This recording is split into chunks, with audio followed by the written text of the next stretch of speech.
ಗುರುಜಿ, ಶಿವಂ ವಾಸ್ತು ಅನ್ನೋ ಸಮಯ ಆಯ್ತು. ನಿನ್ನೆ ಅಷ್ಟೇ ನಮ್ಗೆ ತಿಳಿಸ್ಕೊಡ್ತಿದ್ರಿ ಎಲ್ಲೆಲ್ಲಿ ನಿವೇಶನಗಳನ್ನ ತಗೋಬಾರ್ದು, ಮುನಿ ಸಂಚಾರವಿರುವೆಡೆ ನಾವು ಅವನಿಗೆ ಅವನ ಜಾಗವನ್ನ ಬಿಟ್ಕೊಟ್ಬಿಟ್ಟು ಬರಬೇಕು ಅಂತ ಕೂಡ ಹೇಳ್ತಿದ್ರಿ.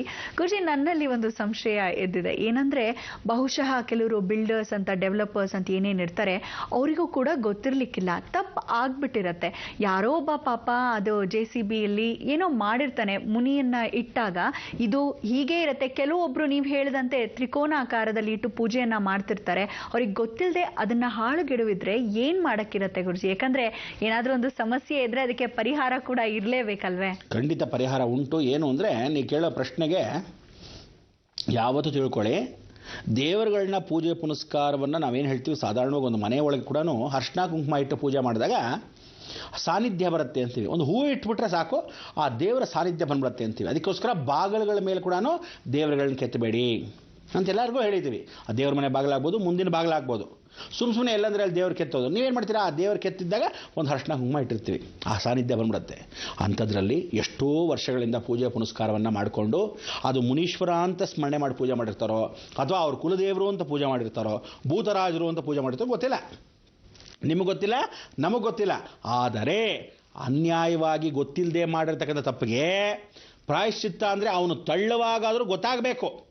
ಇದನ್ನು ಮಾಡ್ತಾ ಇದ್ದೀನಿ, ಮಾಡಬಹುದಾ ಬೇಡವಾ ಅಂತ ಒಬ್ಬರು ಕೇಳ್ಕೋಬೇಕು.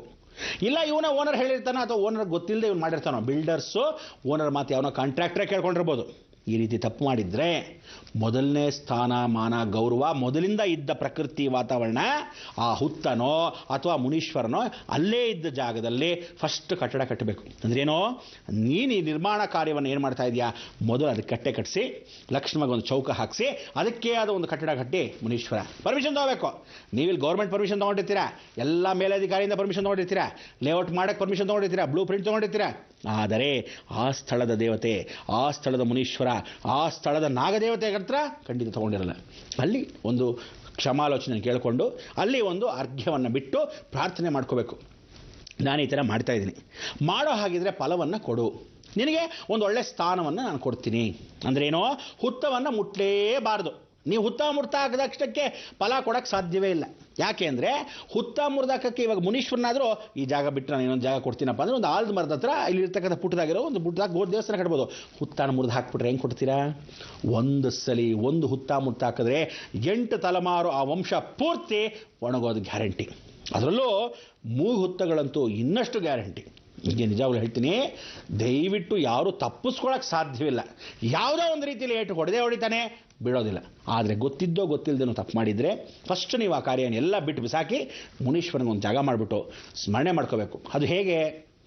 ನಿನ್ನ ಒಂದು ಜಾಗದಲ್ಲಿ ಅಂದರೆ 100 ಎಕರೆ ಇಟ್ಕೋ, ಅದರಲ್ಲಿ 25 ಎಕರೆ ಎತ್ತಿ ಪಕ್ಕಕ್ಕೆ ಇಟ್ಬೇಕು. 1/4 of the place should be given to Muneeshwara or ದೇವಸ್ಥಾನ ಬಿಟ್ಬಿಡ್ಬೇಕು. ಇಲ್ಲದೇ ಇದ್ರೆ ನೀನು 1 ಎಕರೆ ಇಟ್ಕೊಂಡಿದ್ರು 1/4 ಎಕರೆ ಬಿಟ್ಬಿಡ್ಬೇಕು. ಅಯ್ಯೋ ಜಾಗ ಹೋಯ್ತಲ್ಲ ಅಂದರೆ, ಅಯ್ಯೋ ಇಷ್ಟು ವರ್ಷದಿಂದ ಅವನು ಆಕ್ರಮಿಸ್ಕೊಂಡಿರೋ ಸ್ಥಳಗಳೆಲ್ಲ ಅವಂದೇ, ಅವನು ಓಡಾಡ್ತಿದ್ದ ಜಾಗರೆಲ್ಲ ಅವಂದೇ. ನಿಮಗೆ ಗೊತ್ತಿಲ್ಲದೆ ನೀವು ಜಾಗ ಕೊಂಡ್ಕೊಂಡಿದ್ದೀರ ಅಷ್ಟೇ. ಅವನು ಇಷ್ಟಿಷ್ಟೇ ಸಣ್ಣ ಪುಟ್ಟ, ಅವನು ಎಷ್ಟಿಟ್ಟುವ ಮುನೀಶ್ವರ ಅಷ್ಟು ಮಾತ್ರ ಜಾಗ ಕೊಟ್ವಿ.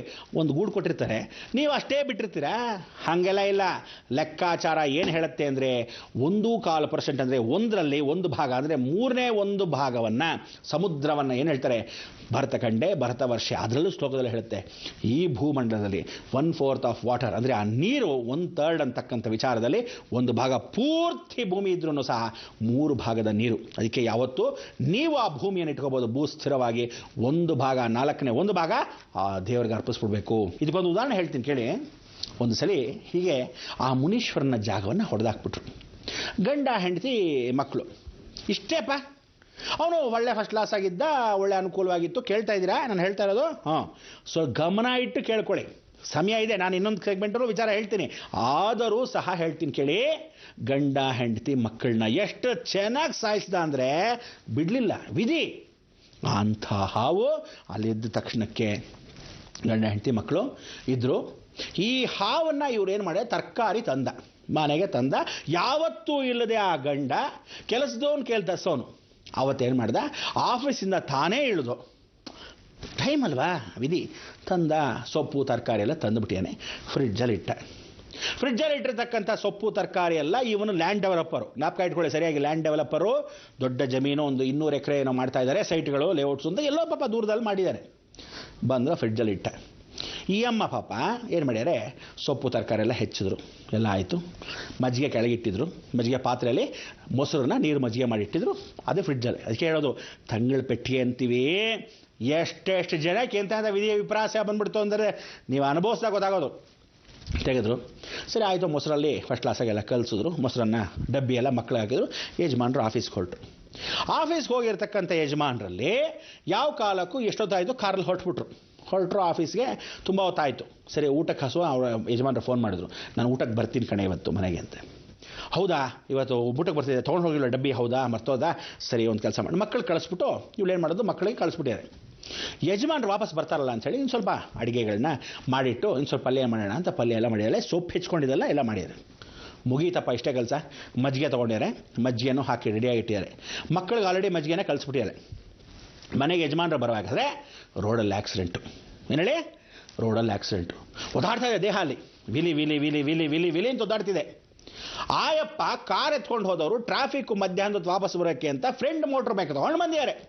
ಸ್ವಂತ ಕಾರಿದೆ, ಆದರೂ ಸಹ ಆಯಪ್ಪ ಏನು ಮಾಡ್ಯಾರೆ, ಫ್ರೆಂಡ್ ಮೋಟ್ರ್ ಬೈಕ್ ತಂದಿದ್ದಾರೆ. ಇಲ್ಲ ಕಡೆ ಮೋಟ್ರ್ ಬೈಕೆಲ್ಲ ಹೋಗ್ತೀನಿ ಅಂತ ಮೋಟ್ರ್ ಬೈಕಲ್ಲಿ ತಂದಿದ್ದಾರೆ. ಊಟಕ್ಕೆ ದನೆ ಹೋಗ್ಬಂದ್ಬೇಡ, ಟೈಮ್ ವಿಧಿ, ಅದಕ್ಕೆ ಹೇಳೋದು. ಹಾಗೆ ಬಂದ ಆಕ್ಸಿಡೆಂಟ್ ಆಗಿ ಬಿದ್ದಿದ್ದಾರೆ. ಲಾರಿ ಕೆಳಗೆ ತಲೆ ಹೋಗಿದೆ, ದೇಹ ಒದ್ದಾಡ್ತಾ ಇದೆ ದೇಹ. ಎಷ್ಟೊತ್ತಾದರೂ ಜನಗಳು ನೋಡ್ತಾ ಇದ್ದಾರೆ. ಅನ್ಎಕ್ಸ್ಪೆಕ್ಟೆಡ್ ಆಗಿ ಇವ್ರ ಮನೆಯಿಂದ ಇಷ್ಟೊತ್ತಾದರೂ ಯಜಮಾನರು ಬಂದಿಲ್ವಲ್ಲ ಅಂತ ಇವಳು ಆಫೀಸ್ಗೆ ಫೋನ್ ಮಾಡಿದಾಗ ಆಗಲೇ ಹೊರಟುಬಿಟ್ರು ಅಂದರು.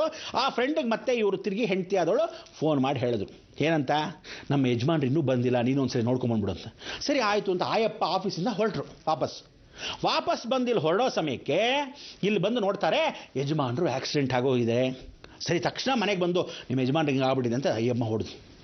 ಈ ಅಮ್ಮ ಓಡೋಕ್ಕೆ ಮೊದಲು ಮೊಸರನ್ನ ಕಲಿಸಿದ್ರಲ್ಲ, ಯಾತಕ್ಕೂ ಆ ಮೊಸರನ್ನ ಮಜ್ಜಿಗೆ ಯಜಮಾನ್ರಿಗೆ ಹಾಕಿದ್ರಲ್ಲ, ಅದನ್ನು ಹೆಪ್ಪಾಕಕ್ಕೆ ಮೊದಲು ಹಾಲಿಗೆ ಹಿಂಗೆ ಹಾಕಿದ್ದಾರೆ. ಪಾತ್ರೆ ಹಿಂಗೆ ಬೊಗಿಸಿದ್ದಾರೆ. ಸೊಪ್ಪು ತಂದಿದ್ರಲ್ಲ ರಾತ್ರಿ, ಸಣ್ಣ ಹಾವಿನ ಮರಿ ಹೆಚ್ಚಾಕ್ಬಿಟ್ಟಿದ್ದಾಳೆ. ಆ ಮೊಸರಲ್ಲಿ ಬಿದ್ದಿದೆ. ಇಲ್ಲಿ ನಾಟಕ ಶುರು. ಜೀವನದ ಸಂಸಾರ ಸಾಗರ ಎಷ್ಟು ಮಟ್ಟಕ್ಕೆ ತಂದಿಟ್ಟ ಅಂದರೆ ಹಾವೋ, ಏನಾಯಿತು ಎತ್ತ ಅಂತ ನೀವು ಕಾಯ್ತಾ ಇರಿ. ಮಿಕ್ಕ ವಿಚಾರನ ಹೇಳ್ತೀವಿ.